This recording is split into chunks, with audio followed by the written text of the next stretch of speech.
Hi guys, this is a simple pricing table block. Sometimes we need to add pricing table in our service page or review page or blog articles.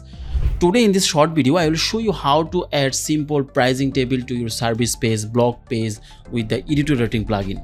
So let's get started.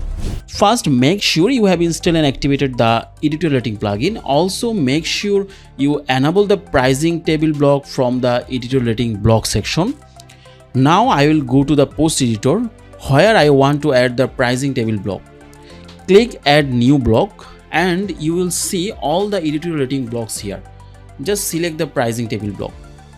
After selecting it, you can easily change the font color, icon size, or also edit heading, content, price, everything. So after edit it according to your content, then click the publish button. Finally, view the page to ensure it was added properly.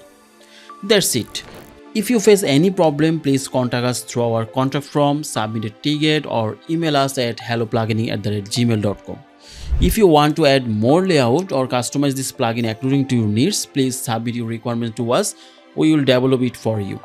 Thanks for today. Bye bye.